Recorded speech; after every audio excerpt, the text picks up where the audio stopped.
Okay, perfect. So welcome. Thank you all of you that are attending live. That is huge, and you will have the chance to ask some of your specific nutrition, accepting nutrition support with insurance questions later on in this Q&A.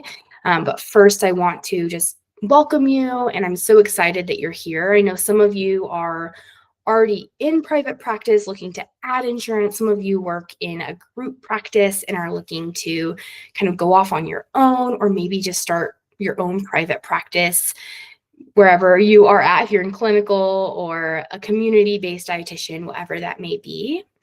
And wherever you are, maybe you're kind of feeling a little bit lost and stuck and stressed on where do I start?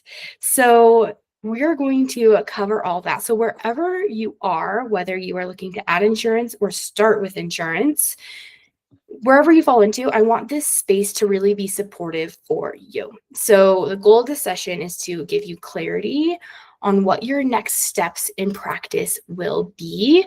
And so we will go over all of it, and you will get a chance to ask some of your specific questions.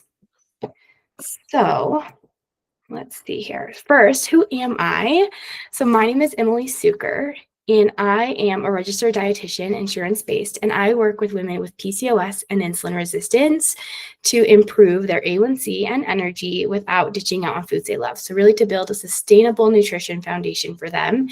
And I do so by accepting their insurance. And now I get to mentor other dietitians to start and grow their own private practice with the insurance model. And so I want to share a little bit about how my journey began, because I'm sure it's very relatable to some of you on the call today. But I started out as a community dietitian, and I was posting on social media, and I was seeing I thought everyone anyways, was making a lot of money by selling on social media. And quickly came to realize it's really, really hard to solely bring clients in through Instagram. And so after my first year, I realized, okay, I only had 3 clients. I made less than $3,000. How am I ever going to go full time with this? And so I decided I'm going to start accepting insurance. And so I worked really hard, cried a lot, and started accepting insurance in my practice. And all of a sudden, everything shifted for me. I felt so much more confident in marketing my services. And then I joined a group practice so I could have more flexibility to have my own clients as well. And I quickly realized that I was only making a quarter of the amount working for somebody else than I could have been making if I was just getting credentialed and submitting my own claims, getting my own clients. So that really motivated me to kick it into gear and add more insurance company, build referral partnerships, and really just focus on accepting insurance and getting clients through insurance to grow my practice.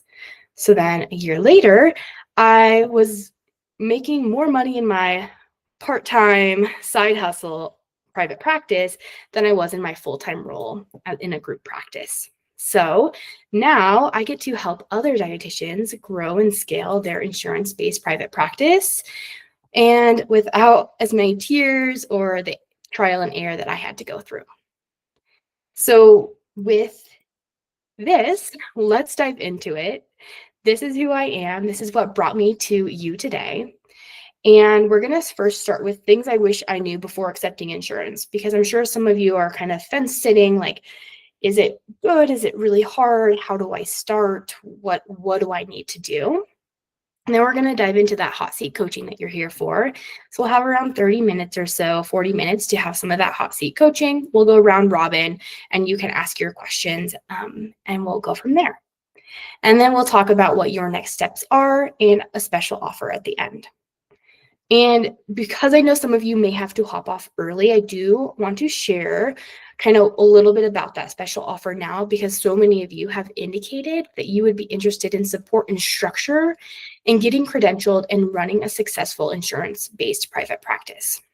So I have a new offer that is step-by-step getting credentialed, contracted, how to build networks with doctors in your area or on social media to be able to bring in clients to have a thriving private practice. and it's approved for 10.5 CPEs, and it gives that step-by-step guidance. And anyone who signed up today gets a free one-on-one coaching call to be able to do insurance applications and whatever you want it for. So if you want to have like a marketing strategy, or if you want to talk about the reimbursements and submitting claims and step-by-step or onboarding, whatever it is for you, you get to use that 60 minutes as you please. And you get that if you decide to kind of make that next step with the Insurance Mastery Academy that I'll share more about at the end. So let's dive into some of what I wish I would have known at the beginning of accepting insurance before we get to that Q&A.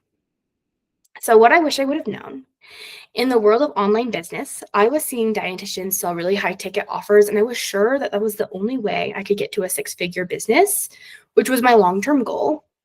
And I didn't really know right away that if accepting insurance would get me there, but it did. In my second full year of accepting insurance, my private practice is well on its way to 6 figures. And so there are lots of ways to make 6 figures. You can do it the online model, like a lot of people are doing it with cash pay, or you can accept insurance and you can still achieve that financial goal. So why would you want to accept insurance?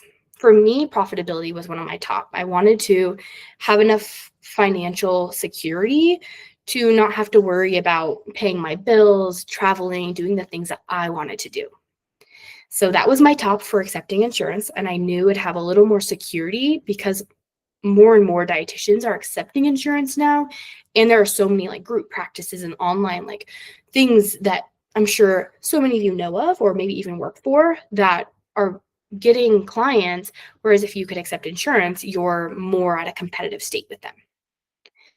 And then also, in my experience, it's been a lot easier to build referral partnerships, because if your doctor is billing insurance, they're more likely to refer to someone else who also will bill insurance. They're going to feel more comfortable saying, oh, your insurance covers this, than, oh, this is going to be, $300 for 2 sessions. It is going to be more likely that you're going to get that referral partnership, especially as you're forming those relationships. Because until they see the outcomes you're giving them with working with their patients, you're not going to have as easily of those referral partnerships. Another thing is time back. So when I first started insurance, I was realizing how much I could make and how much that would give me time back. So I didn't have to support 30 clients a week to have a living wage. And so I learned I could work a lot less and earn a lot more, so I could have more time to do other areas of my job I wanted, and I could also have more time back for myself. So I want to do a little exercise, because this is something that I would do over and over to kind of figure out how much do I need to make and how much can I make if I did insurance. So if you have a pen or notes on your computer, I want you to write down how much you need to make per month. So especially if you are thinking about starting and you need this to equate something if you're going to take the leap on your own, or if you're looking at adding insurances, how much more could you make if you brought in this many amount of clients with insurance? So for example, say you needed to make $4,000 per month, and this is kind of like, okay, I have to make this in order to pay my bills, and write that down. And now I want you to divide it by 150. On average, insurance reimbursements, it varies state to state. It also varies insurance company to insurance company. On average, 150 is on par for kind of all states. Some states it's going to be a little bit lower. Some states it might be a little bit higher on average, but this is pretty average for each state, for all the states. And we're going to kind of give it a little bit generous. So say you need $4,000 a month, and if you were making $150 per hour long session, that would equal 27 sessions per month. And then you have 4 weeks in a month, which equals 7 clients per week. So that's only 7 hours a week where you would make $4,000 in a month. So you would have 40 hours of work week. So if you're working for someone else currently, or you're working a 40-hour job that you're wanting to kind of get more time back, that gives you 33 hours a week where you can either build back into your business for admin time, if you want to work on client networking, referrals, or maybe you want to do meal plans or something else on the side because you don't want to solely serve clients for your full-time job. Or you could have 33 hours back of your life. Maybe you're a parent or you're planning to have kids. You'll have 33 hours more where you can do whatever you want while still only serving clients for 7 hours a week. So that's a rough estimate, but kind of starting to think, okay, how could this fit into my life? How could accepting insurance and making this much per hour, how much is this going to do for me and my living? And so with that, you'll have a bit kind of obtaining and retaining clients. So with having 7 clients a week, that does not necessarily mean that you have to have 27 new clients every single month, but you're going to work on retaining and obtaining your clients. So once you obtain your client through insurance, then you really can focus on that relationship building and supporting them for a longer term. Or if you have a program that you kind of follow a framework, you can run them through that. And the accepting insurance removes the barrier of money for them. So if we can remove that barrier of clients having to pay money, then they're going to be able to afford a dietitian. I have lots of clients who tell me, like, I'm so thankful you're covered by my insurance because I can barely afford groceries. And so we spend sessions just focusing on how they can budget their groceries. And if they had to pay anything out of pocket, we wouldn't be able to do that. So having insurance and being able to accept insurance helps just provide more accessibility. And when you focus on more of the relationship, the client experience, then you really can retain clients. Whereas if someone is a cash pay, their finances, could run out and they could have to stop working with you. Whereas insurance, if they get unlimited visits, then they get to have you longer term. And yes, you will still have to deduct taxes. So it's about, depends on your state, but it could be like 20 to 25% on average of how much would go towards taxes. So you would have to add that in, yes. Answering Royletta's question. Okay, so you can obtain clients and retain. Another thing with insurance is you can, if you have, say, a client only has 3 visits covered from their insurance, something that I have found is that once you build your relationship with those 3 visits, it's a lot easier to convert someone who you already have a relationship with into a cash pay client. So even if you are going to know, okay, I want to have them longer than 3 visits, it's a lot easier to convert a cash pay client than having to have a, cash pay client from the get-go. Not saying you can't do both, but with insurance, you have that relationship building from the foreground with those 3 visits that might have been offered at the beginning. Okay. So then talking about flexibility is one thing that is talked about a lot is like the schedule, being more flexible with your schedule, but also you get to choose who you work with. You can have the flexibility to, refer out. So if you have someone who you don't really want to support, maybe it's a condition that you're not comfortable with, you can say no to clients you don't want to work with and really build your own ideal clientele up. Just because you accept insurance does not mean you have to accept every client that comes in your door, even when you're starting out, is you can save space for the clients that you want to work with and feel passionate about serving.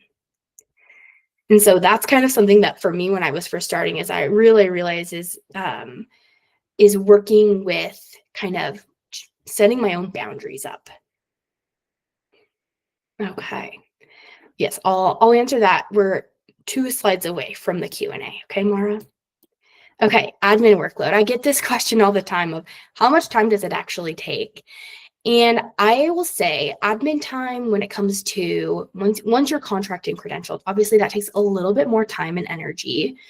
But once you're in contract, you will want to potentially verify benefits for your clients, or you can have them verify the benefits. And then you'll want to file your claims so you get reimbursed. once you learn how to do this, it really doesn't take very much time. When you're first learning, it can take a little bit, but once you have an understanding of how certain contracts work, what certain benefits are, what all you need to include, it actually becomes pretty simple and straightforward. So I have around 20 clients a week, and I probably spend an hour to 2 hours verifying benefits if I need to for new clients and submitting claims. And that's on like the more, you know, luxurious side, the big side of time.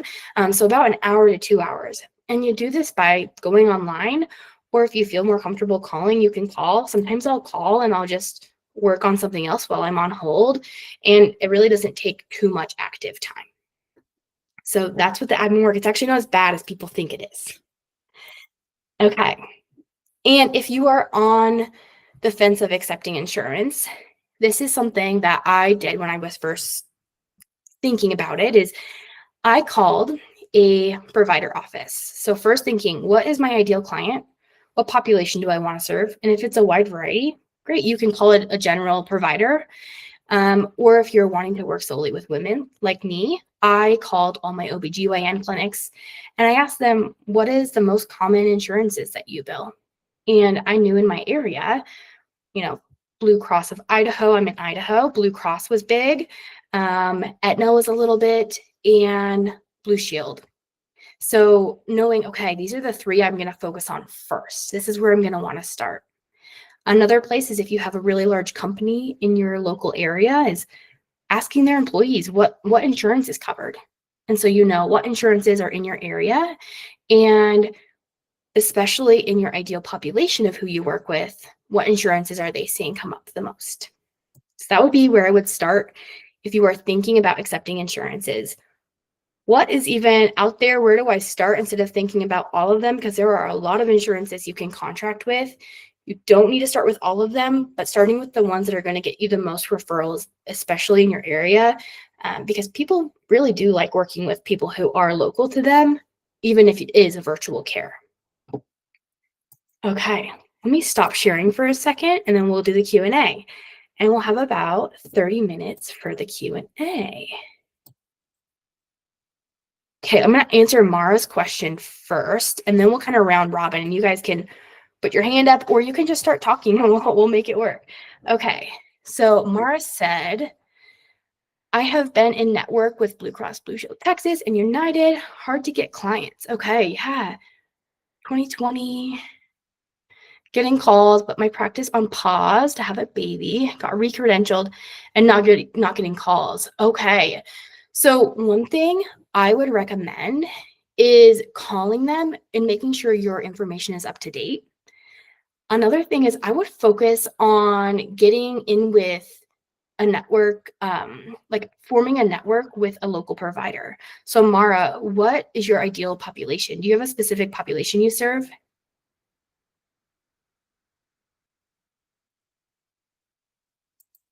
Is she on here? Yeah, maybe.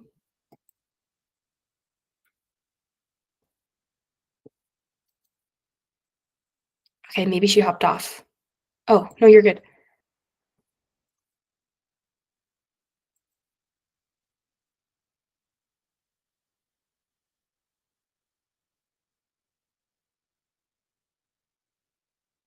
Okay, weight management and PCOS. Okay, so do you have any referral partnerships or have you been in contact with any local providers?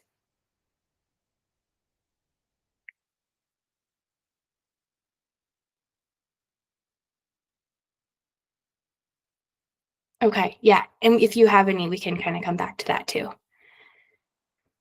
Okay, I'm gonna go to Angela and then we'll come back to Sheila's. Angela, what is your question? So what happens if somebody contacts me from another state, maybe a state that like Michigan doesn't have licensure? How does that work if they want to use their insurance? Yeah, great question. So depending on the state licensure, like you said, Michigan doesn't have licensure requirements. So you would file the bill, like your claim to your local contract. So I serve clients in Idaho, but I also serve clients in Pennsylvania and Washington And I file my, even if it's like Blue Cross Blue Shield Anthem in Pennsylvania, I file to my local contract. So I would file my claim to Idaho because that's where I'm contracted. And then you will get reimbursed. They do the work, basically the back end work, to get you reimbursed from their insurance company. So are you licensed in Pennsylvania then, or? Yes. So I'm licensed in Pennsylvania and Washington. Gotcha. Okay, so you just file with what you have the contract for in your state. Yeah, so you'll contract for your local, where you have to, most states require you to have an address where you are getting credentialed or credentialed and contract. And you will always file for wherever state you are contracted with. But you can serve out of state lines as long as you're following the licensure laws. Right. Okay. Thanks. Yeah, of course. Any follow-up questions? Did that answer your question? Yeah, thanks. Okay, I love it. And then Lean had a follow-up question. So if you aren't licensed and it's a licensure-free state, you can still serve them. So for me, I have lots of clients in Pennsylvania. My sister used to live there. So I got one client, and then the referral train started happening. And so I was licensed there because I had one person that wanted to work with me. And then I was like, I'm just going to keep it because now it makes sense. I have several. So you can serve in licensure free states, but just being kind of conscious and doing your research if you aren't certain if a client reaches out to you in a state that's not your own where you don't have a license. Okay. Okay, so Sheila, eating disorder dietitian. Yes, so experience with normal BMI and no medical diagnosis. So oftentimes you can file your claims with an eating disorder diagnosis, and many insurance companies do reimburse for eating disorder specific diagnosis. So you have to have a doctor send you that referral, and you can submit your claim as a diagnosis. The eating disorder as the eating disorder diagnosis. Another thing is many insurance companies, you only need a preventative code. Not all, but a lot of insurance companies, you can file under its Z7 1.3, and this is preventative nutrition counseling. So even if they have a normal BMI, a lot of insurance companies do allow that and will still reimburse you. So a lot of, I have some clients that aren't overweight, but we still are able to get insurance to cover because of that. Thank you. I don't know what happened, but I think like I got exited out and now I'm on like two. I'm on two. I don't know because I was trying to use my microphone, but That's okay. That's okay. yeah, thank you for that. Yeah. So sorry, you just got cut out after you said that the doctor would have to send a referral. What was the other way? So for basically any code outside of preventative, is your doctor will have to their doctor will have to send a referral. You just have to have it documented, and then you can submit that. So if they're diagnosed with an eating disorder, a doctor would send you a referral, and then you're allowed to bill the eating disorder code. And then I said, you can also bill as preventative. So a lot of insurance companies, so like Aetna covers 10 visits of preventative services. And a lot of Blue Cross Blue Shields also offer preventative only. So like you can only bill as preventative, and you can still get reimbursed. Right. So even if they had a normal BMI, it would still be preventative. Okay. Yeah. Cool. So there are some that require a BMI code as well, but a lot will do preventative only reimbursement still. Okay. Thank you. And the other question I had was going off of what others were saying about out of state. So I am trying to credential with other insurances. Let's say I have a licensure there, but I don't have a physical address. So how do you go about that? Yeah. What's your home state? I'm in New Jersey, but I'm licensed in PA and Connecticut. Yeah. So what you would want to look into is getting contract with your local, New Jersey's Highmark, correct? I don't know what that means. Okay, so I think Highmark Blue Cross Blue Shield is in New Jersey. So you would want to get contracted with your local state Blue Cross Blue Shield. Yeah, I think it's Horizon. Horizon. Okay, I was a Yeah. little off. Okay, so you would want to look into getting contract with Horizon Blue Cross Blue Yeah. Shield. And then you could also do like United or Aetna, depending on where you're seeing the need. And you would just do it with your home. You could do it with your home address, or I have some RDs who they want to rent like a co-working space and they will use that address because if they want to have a completely virtual practice, they will just rent a space a little bit instead of like a full rent of like a room. It's more just a co-working space and you're able to use that address to get contract. Got it. So I could even, but like if I want to contract within Pennsylvania, but my address or my office is in New Jersey. Yes, if you wanted to get contract with Pennsylvania, but if you're wanting to get so you'd want to work on getting contract with New Jersey, Yeah. and then you would still submit, even if you're working with people in Oh, Pennsylvania or Connecticut, you would submit your claims straight to your New Jersey contract. got it. Okay. Yeah, Cool. of course. Thank you. Of course. I have a question. Yes. So I'm from Texas, and Mhm. what I've heard from other dietitians is that it takes a very long time to get insurance to accept you. Yeah.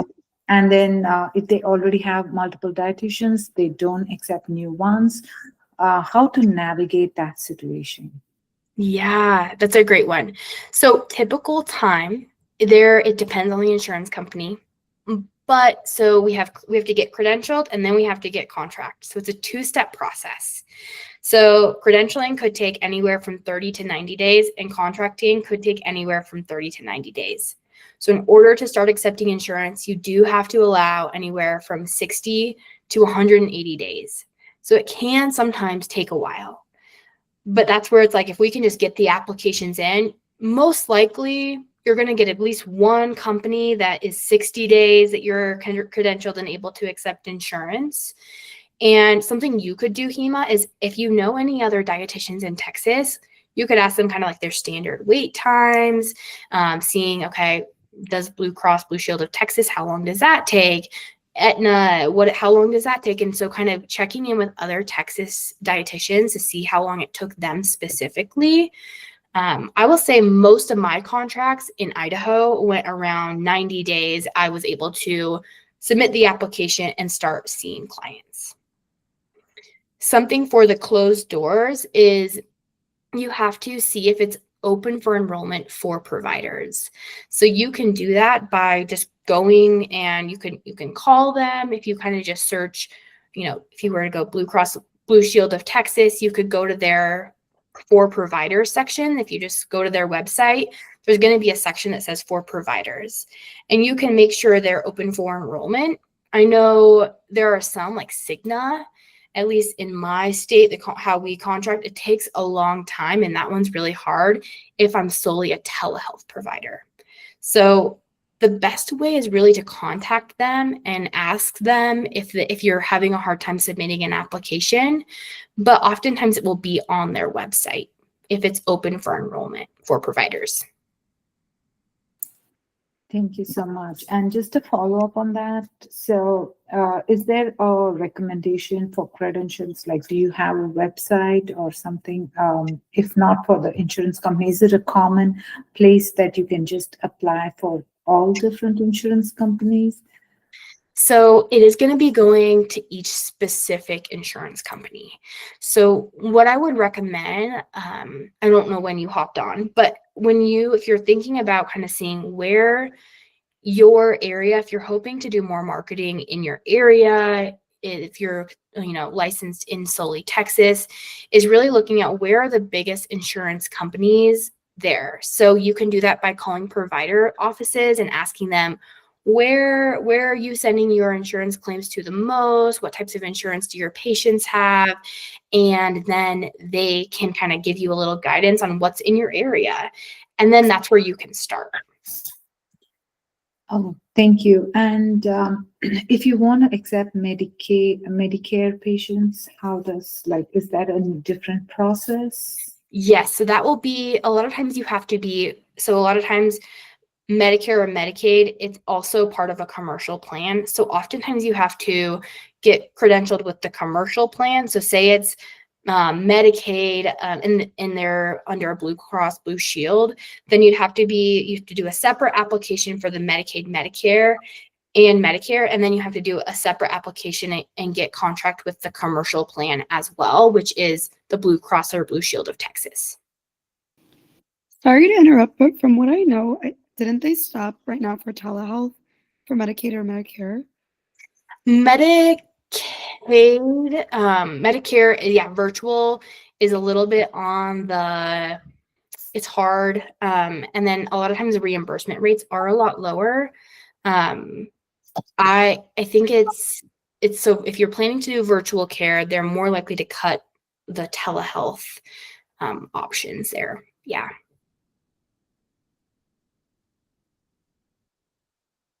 Any other questions? Yes, Hema. Were you going to say something? No, thank you. Of course.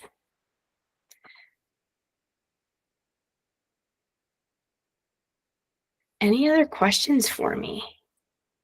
Hey, Emily. So I have a question. Yeah.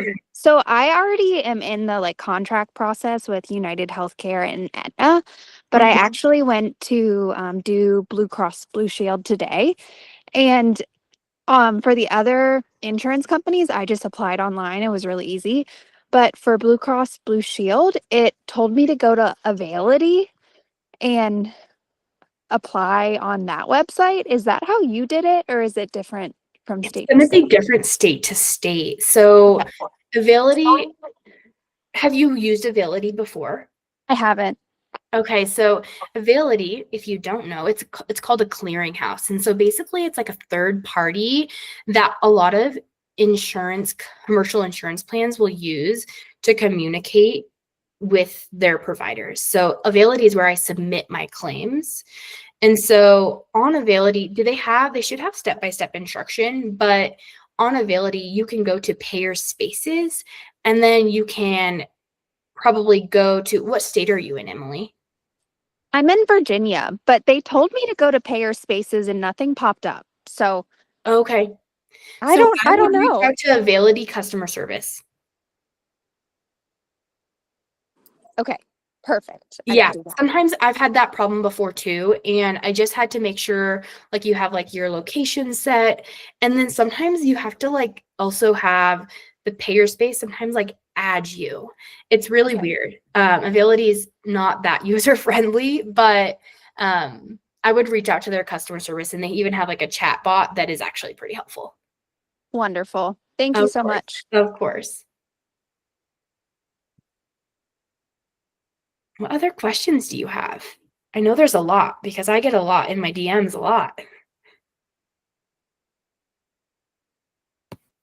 I have one about filing the claim to get reimbursed. Like, how long do you have to wait? And then how long does it take you to do a reimbursement claim? Yeah, so typically it takes me 5 minutes to submit the claim because I've learned exactly how, what codes you need, and each insurance company will have kind of their own needs. So in the chart where you have wherever you keep your clients, whatever EMR system you choose to use, you can just put exactly what you need to input. And so it probably takes around 5 minutes to actually submit the claim. And it depends on the insurance plan or commercial, whichever one you're contracted with. It depends on each one. But on average, I will say I get paid anywhere from a week to 2 weeks later on average. There's a few where it's been a 3 week, but most of the time I'm paid just like a week later. So if I submit it on Monday, they usually do like their billing, they run payroll in a sense, is kind of how I envision it. And then they will pay you. So if I do it Monday, the next Wednesday, they do their payroll, and then it will be in my account that week. Okay, so they just automatically deposit that money, like you have it all set up that way, and you Yeah. don't use a third party. You just do it yourself.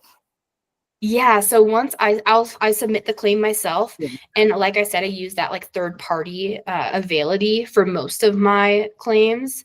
And so you'll choose your clearinghouse. And so in some of the applications, you will hear that terminology, clearinghouse, and you'll have to tell them which one you use sometimes. So that's something to keep in mind of that's what that means.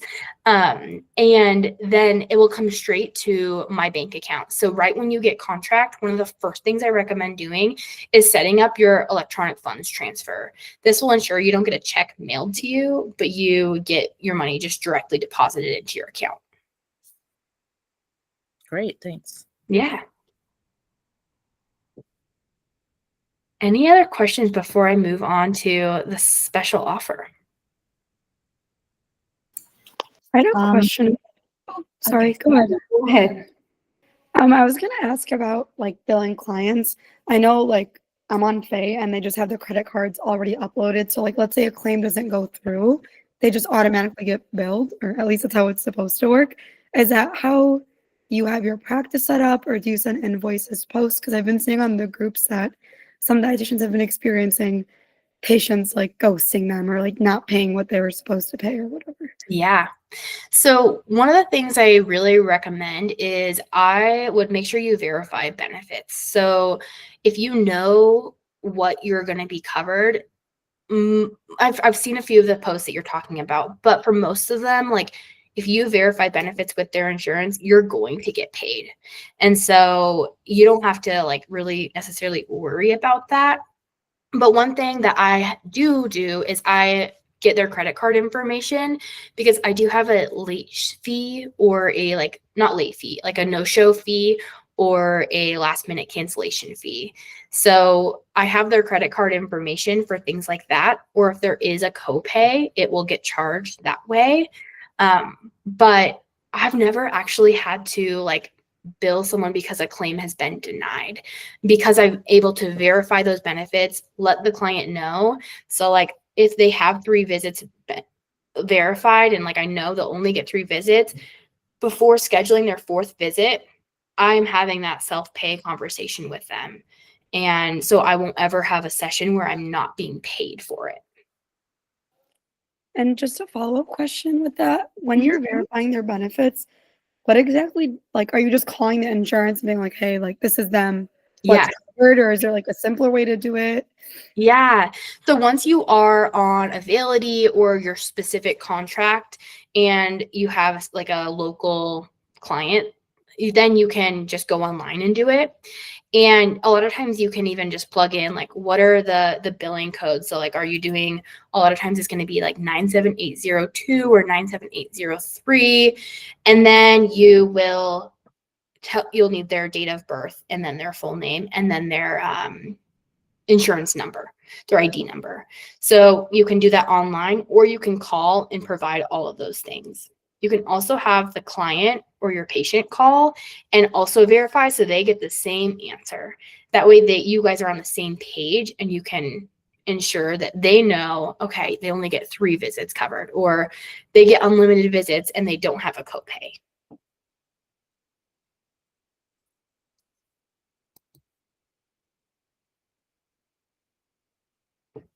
Okay. Hema, did you have another question? Yeah, so I just wanted to go through like if I missed some steps. So first you to set up I haven't had a private practice yet, but I'm planning to set it up soon.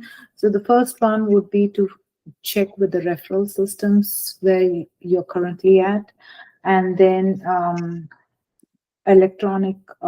set up an electronic fund transfer, so that you have a bank account where whenever you bill the insurance, you go there, and then you start applying for insurances. Is there any other like follow-up step? Yeah. So you're gonna want to ensure, which I will share more in, what that can entail, but you're gonna want to ensure you have your like business set up as a business first, and then you need a national provider number. You'll also need to set up your CAQH. There's a lot of like little things to do before you even start those applications, and then you will do your applications once you figure out which ones to start with after contacting providers in your area. Then once you are contracted with them, that's when you'll set up your electronic funds transfer. Okay, and can you explain more about the CAHQ? Yeah, so it's CAQH, and it is basically a place where you will upload your professional experience, you will upload your licenses, you'll upload your liability insurance.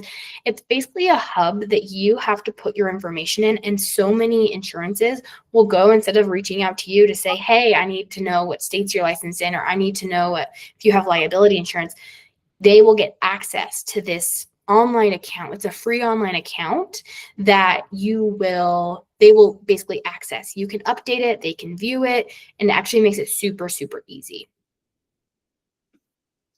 Oh, okay. And I have a way filling. I have gone and filled that out, but they asked for 2 addresses, right? For each business unit. So they will ask for 1 address for your business. Oh, okay. And it should be, and that could be one, if you can use your home address, or you can rent a space. I just use my home address, but I know some dietitians feel more comfortable renting a space so they can use an external address.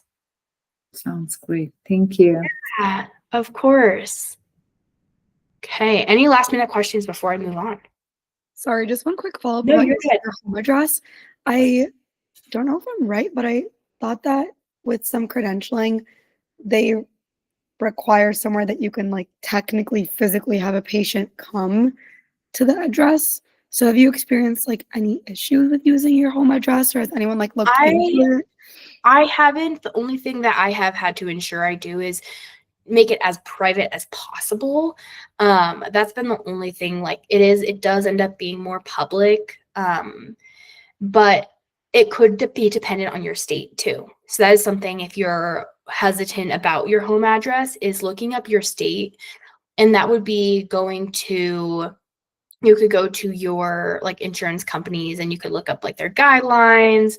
But I haven't heard too much about having any issues with actually needing an address people can go to. Thank you. Of course. Okay. All right. So let me share my screen again. I wanted to share a little bit about an offer that I have created that was highly requested. And it's because insurance is overwhelming and there is so many details to it. And so I created insurance that I wish I had when I first started accepting insurance, that would have saved me a lot of stress and a lot of time and a lot of tears and helped me get paid sooner. And it's called the Insurance Mastery Academy for Dietitians. So it's a step-by-step guide to getting credentialed and contract with insurance companies. So it also does lead you through starting your business if you have not done that, but also what is CAQH? How do I get my NPI? What do I do? Where do I go? All the links included. So it is very step-by-step, holding your hand as you go, because it is a lot. And then how to market and get referral relationships to build your roster with ideal clients, and the ins and outs of filing claims and getting reimbursed, plus so much more. So this is a program that has been approved for 10.5 CPEs by the CDR. And there's 2 options. There is a passive option and there is a VIP option. I'm going to drop the link here if you want to look at it. And let's see here. There we go. And so the passive option it's 8 modules. It will have videos, guides, templates, and you can do it all through yourself. You can take it step by step, and you can get credentialed and contract and reimbursed from insurance with the passive. Or there's a VIP option, which includes a 60-minute coaching support if you want help with filing your first claims or setting up your onboarding system or getting your availability set up and anything you would need, you get a 60-minute call.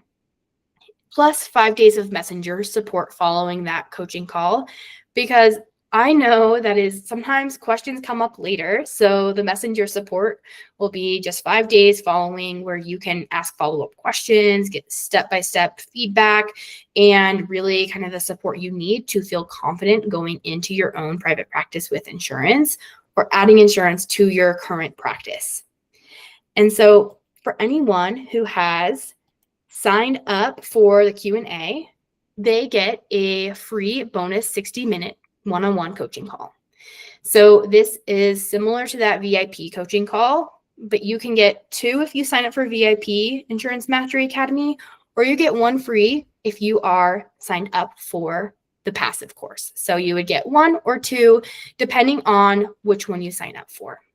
So everyone gets 1 free if you end up choosing to take this support and add on this academy through November 3rd.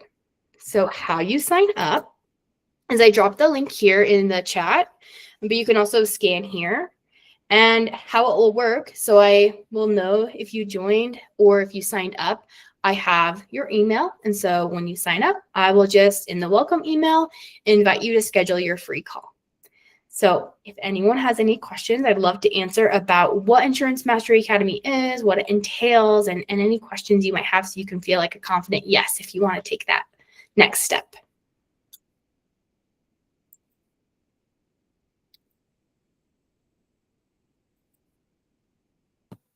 Emily, is this a self-guided course or is this set session?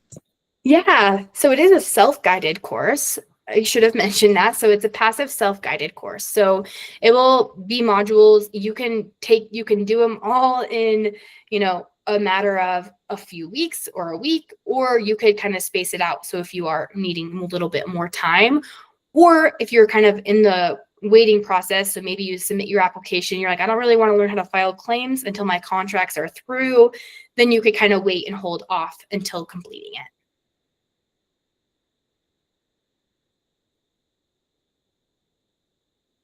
And then the 60-minute call can take place anywhere within right away, kind of a month within starting, or the calls can be within the next 3 months in case you wanted to wait until after you are closer to getting contracted.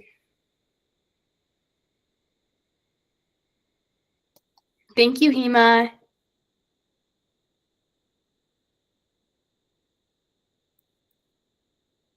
And then, yeah, and again, it is 10.5 CPEs. So if you need any continuing education, it will give you that guidance to start taking insurance. And then also you will get the 10.5 CPEs.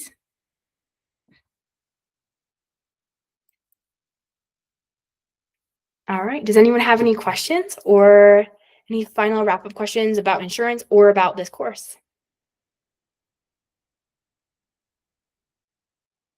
Thank you, Amanda.